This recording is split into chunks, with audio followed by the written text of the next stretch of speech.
Kepercayaan terhadap sihir sudah ada sejak zaman kuno di berbagai budaya, seperti Mesir, Yunani, Romawi, dan Sumeria, di mana para dukun atau penyihir dianggap mampu mempengaruhi kehidupan melalui ritual. Bahkan Roma kuno memiliki hukum dalam Laws of the Twelve Tables pada 450 sebelum Masehi yang melarang praktik sihir berbahaya. Di Eropa pagan, penyihir atau dukun sering menjadi bagian kehidupan spiritual dan pengobatan tradisional. Namun, dengan menyebarnya kekristenan, sihir mulai dianggap berbahaya dan dikaitkan dengan kekuatan jahat. Pada awal abad pertengahan, abad kelima hingga abad ke-10, Gereja Katolik sebenarnya menganggap kepercayaan pada sihir sebagai tahayul belaka, seperti dinyatakan oleh Canon Episcopi, karya Uskup Region of Rome. Namun, pada abad ke-13, Gereja Katolik mulai melihat sihir sebagai ancaman serius yang dikaitkan dengan bid'ah.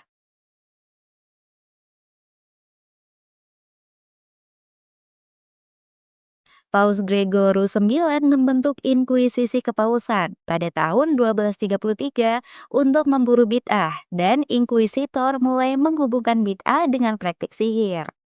Paus John 22 memperkuat pandangan ini dengan dekrit Super Illius Specula pada 1326 yang menyatakan sihir sebagai ancaman nyata dan layak dihukum berat.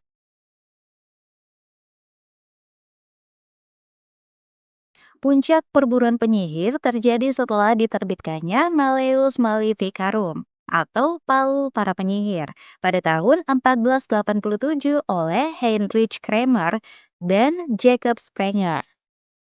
Buku ini mengklaim bahwa sihir, terutama yang dilakukan perempuan, adalah nyata dan bersekutu dengan setan. Buku ini juga memberikan panduan untuk mengidentifikasi, mengadili, bahkan menyiksa para penyihir, mendorong penggunaan pengakuan paksa melalui penyiksaan, dan menjadi dasar hukum bagi banyak perburuan penyihir berikutnya. Ketegangan sosial dan agama turut memperparah fenomena ini. Pada abad ke-16 dan 17, konflik antara Protestan dan Katolik selama reformasi dan kontra-reformasi menambah ketegangan.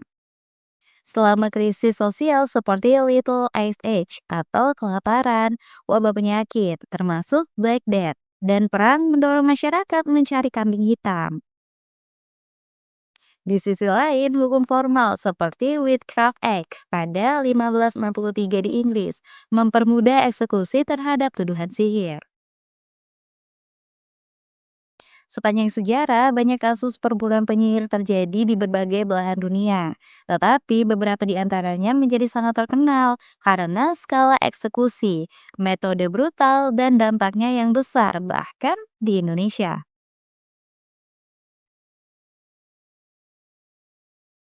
Pada tahun 1998, terjadi insiden kekerasan massal paling mengerikan dalam sejarah modern Indonesia.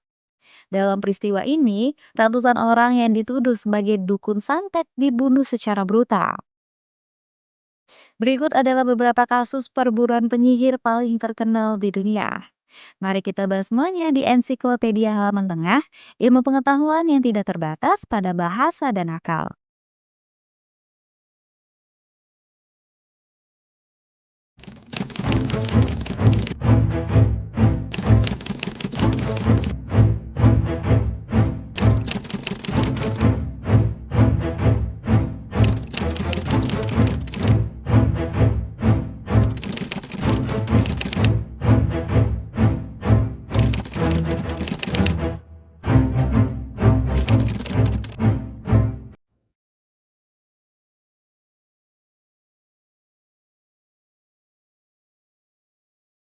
Pengadilan Penyihir Salem adalah salah satu peristiwa perburuan penyihir paling terkenal dalam sejarah Amerika.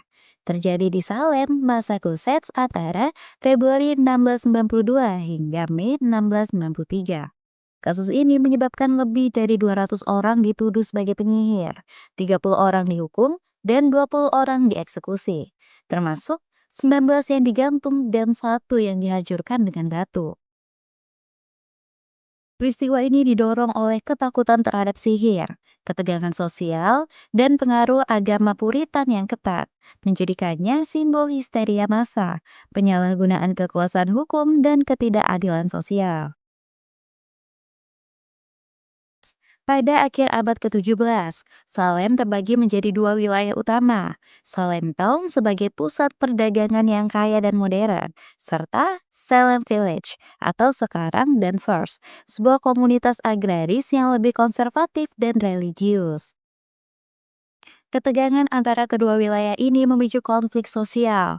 Masyarakat Salem yang mayoritas Puritan memiliki keyakinan bahwa setan aktif di dunia manusia. Penyihir adalah agen setan yang harus diberantas, dan kesulitan hidup dianggap sebagai ujian dari Tuhan atau akibat kutukan iblis. Ketakutan terhadap serangan penduduk asli Amerika juga memperparah paranoia masyarakat Salem.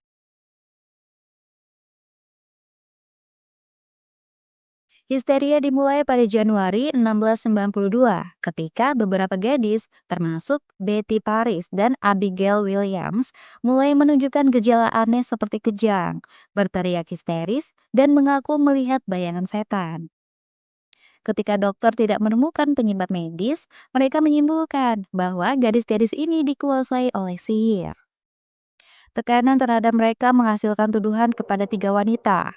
Ketuba, seorang budak dari Karibia, Sarah Good, seorang pengemis, dan Sarah Osborne, seorang wanita tua yang jarang ke gereja. Tituba akhirnya mengaku sebagai penyihir setelah disiksa dan menyatakan bahwa lebih banyak penyihir berada di Salem yang memperburuk histeria tersebut. Proses pengadilan menggunakan metode yang tidak masuk akal, seperti bukti spektral yang mengandalkan kesaksian bahwa roh tersangka menyerang korban dalam mimpi, pengakuan paksa melalui siksaan, dan pencarian tanda setan di tubuh tersangka.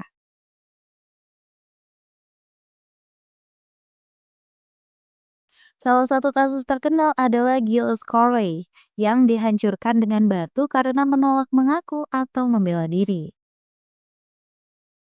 Pada akhir tahun 1692, masyarakat mulai meragukan keabsahan pengadilan ini. Gubernur William Philip akhirnya membubarkan pengadilan pada Oktober 1692 setelah istrinya sendiri dituduh sebagai penyihir. Tahun 1693 menandai pembebasan semua tahanan yang tersisa. Pada 1702, pengadilan Salem dinyatakan sebagai kesalahan hukum. Dan pada 1711, pemerintah Massachusetts memberikan kompensasi kepada keluarga korban. Pengadilan ini diakui sebagai tragedi dan simbol bahaya dari histeria massa dan ketidakadilan.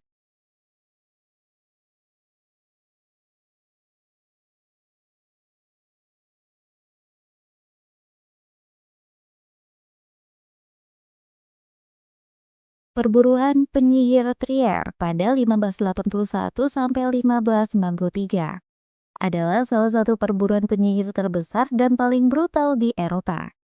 Berlangsung di Elektorat Trier, Jerman, kasus ini menyebabkan ratusan eksekusi, termasuk pejabat tinggi, bangsawan, dan rakyat biasa. Perburuan ini mencerminkan dampak gabungan antara konflik agama, ketakutan sosial, dan ambisi politik yang berubah menjadi histeria massal. Dibawa ke kepemimpinan Elektor, Pangeran Uskup Johann von Schonenberg, yang merupakan seorang Katolik fanatik.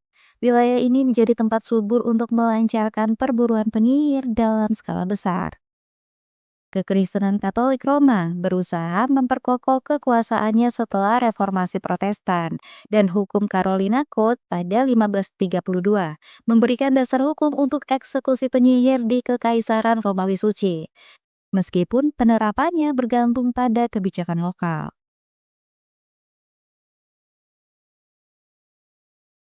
Krisis sosial dan ekonomi seperti gagal panen, kelaparan akibat perubahan iklim atau Little Ice Age, wabah penyakit, dan kemiskinan semakin memperburuk kondisi rakyat Riau.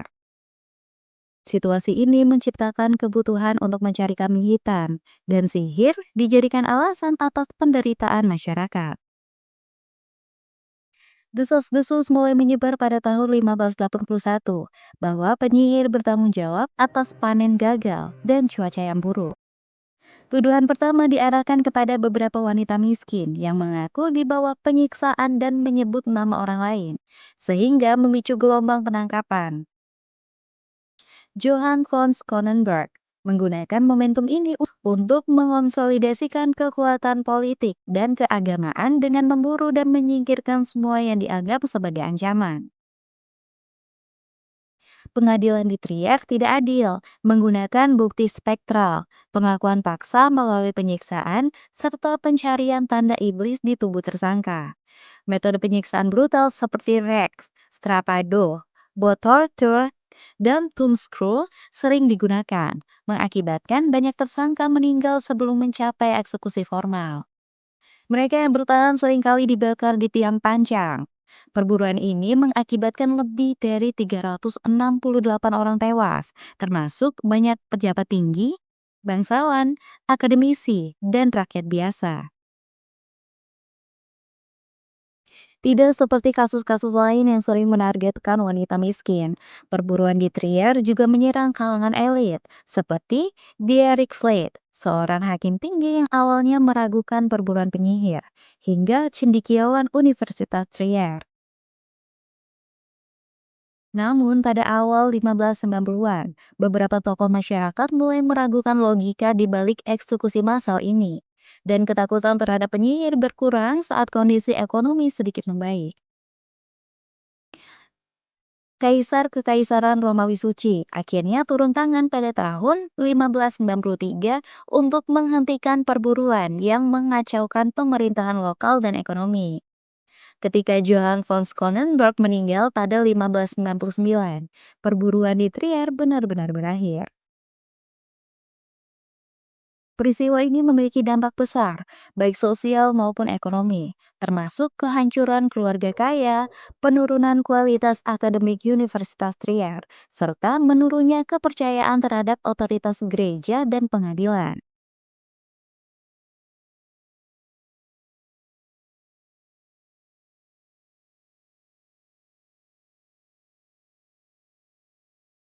Perburuan penyihir Bernburg pada 1626 sampai 1631 adalah salah satu peristiwa perburuan penyihir paling brutal dalam sejarah Eropa.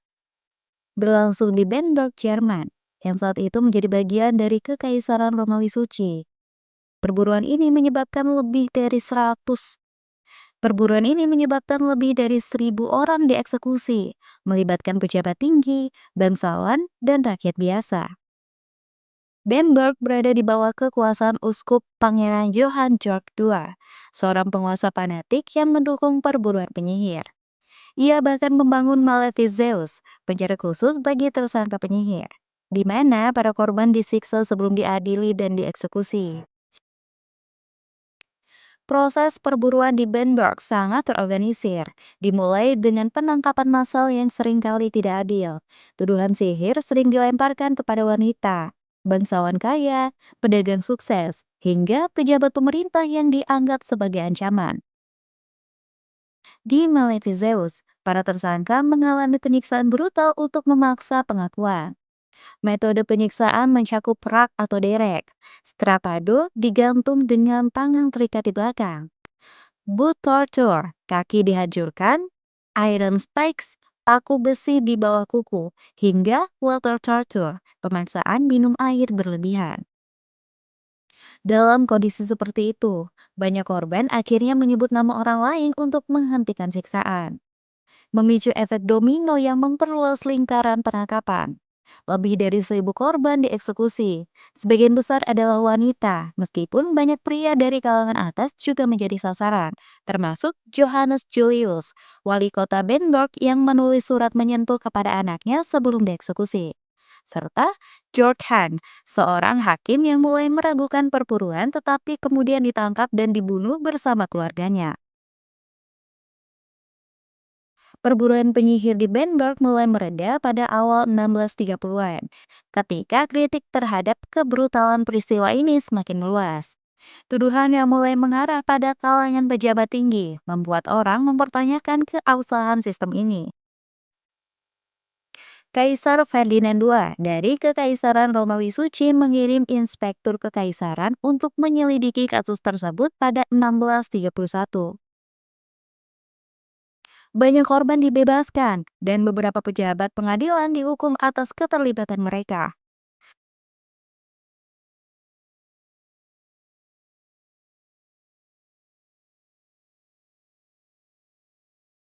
Perburuan penyihir Wurzburg pada 1626 sampai 1631. Bersamaan dengan perburuan di Bernburg, lebih dari 900 orang dieksekusi dalam 5 tahun, termasuk wanita, anak-anak, bangsawan, dan bahkan pemuka agama. Wurzburg sebagai bagian dari Kekaisaran Romawi Suci berada di bawah kekuasaan Uskup Pangeran Philip Adolf von Ehrenberg, seorang penganut Katolik fanatik yang menggunakan perburuan ini untuk mengonsolidasikan kekuasaannya. Pada abad ke-17, wilayah ini menghadapi kondisi sulit akibat Perang 30 tahun, gagal panen, kelaparan, dan inflasi yang parah. Dalam kondisi tersebut, masyarakat mudah terprovokasi untuk percaya bahwa penyihir adalah penyebab utama penderitaan mereka. Proses perburuan dimulai dengan tuduhan yang seringkali tidak berdasar, mencakup rumor dan dendam pribadi. Siapapun dapat menjadi korban, termasuk anak-anak berumur 7 tahun, pedagang kaya, anggota gereja, bahkan keluarga bangsawan. Bukti spektral dan kesaksian paksa sering digunakan untuk menangkap tersangka yang kemudian disiksa hingga mengaku bersalah. Setelah mengaku, banyak korban dipaksa menyebut nama orang lain yang memperluas lingkaran tuduhan. Mayoritas korban dibakar hidup-hidup di tiang pancang di alun-alun kota, meskipun beberapa dicekik terlebih dahulu sebelum dieksekusi. Diperkirakan 900 hingga 1.000 orang dieksekusi selama perburuan ini. Korban termasuk berbagai kelompok sosial, mulai dari rakyat biasa hingga bangsawan dan pejabat gereja. Di antara korban terkenal adalah Johann Julius, seorang bangsawan yang tetap dieksekusi meskipun berasal dari keluarga berpengaruh. Dan setidaknya 25 anak berusia 7 hingga 15 tahun yang dipaksa mengaku di bawah siksaan. Selama itu, beberapa pendeta dan biarawan juga menjadi sasaran karena dicurigai bersekutu dengan iblis. Pada awal 1630-an, banyak masyarakat mulai meragukan logika di balik eksekusi massal ini, terutama ketika tuduhan mulai menyasar kalangan kaya dan pejabat tinggi. Penderitaan ekonomi yang semakin parah juga menimbulkan keraguan. Kaisar Ferdinand II dari Kekaisaran Romawi Suci akhirnya memerintahkan penyelidikan terhadap perburuan di Wurzburg. Sejumlah pejabat pengadilan dihukum, dan Uskup Pangeran Philip Adolf von Ehrenberg meninggal pada tahun 1631, mengakhiri perburuan di wilayah tersebut. Meskipun demikian, beberapa eksekusi sporadis masih terjadi hingga akhir abad ke-17.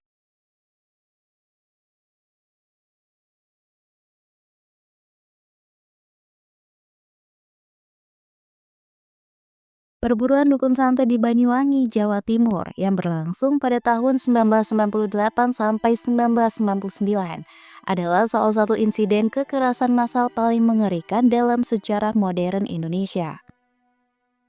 Dalam peristiwa ini, ratusan orang yang dituduh sebagai dukun santet dibunuh secara brutal, meskipun mayoritas korban tidak memiliki keterkaitan dengan praktik ilmu hitam. Tragedi ini terjadi di tengah situasi politik dan ekonomi yang sangat tidak stabil setelah jatuhnya Orde Baru.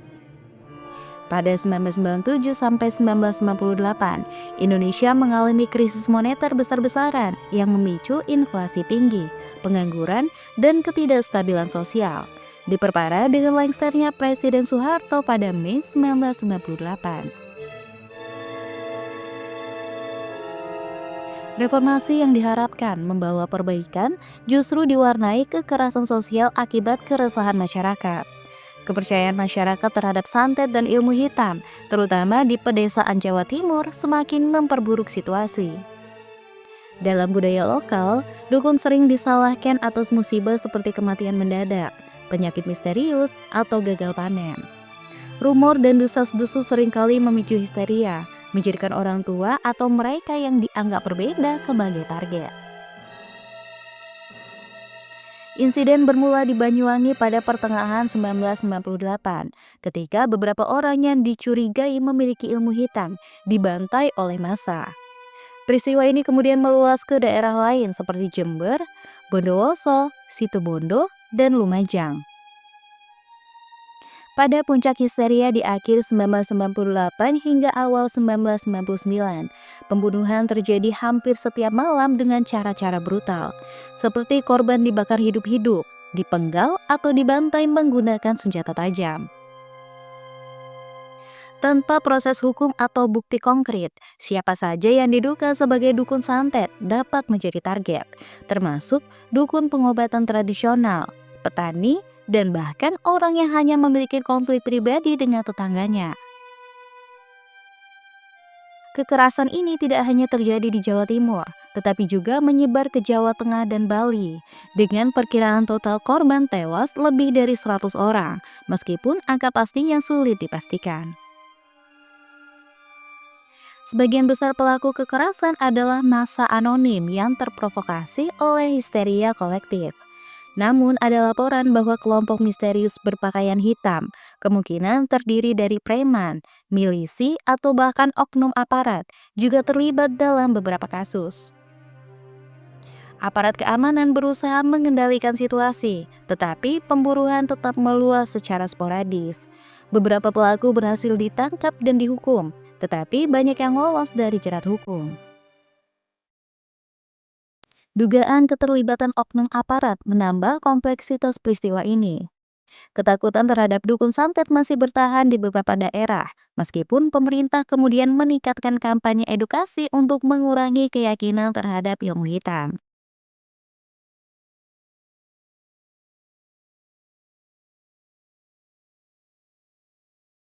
Perburuan penyihir merupakan salah satu episode paling gelap dalam sejarah manusia, didorong oleh ketakutan, ketidaktahuan, dan kepentingan politik. Kasus-kasus ini menunjukkan bagaimana histeria massa dapat menyebabkan ketidakadilan besar, di mana banyak orang dihukum tanpa bukti yang jelas.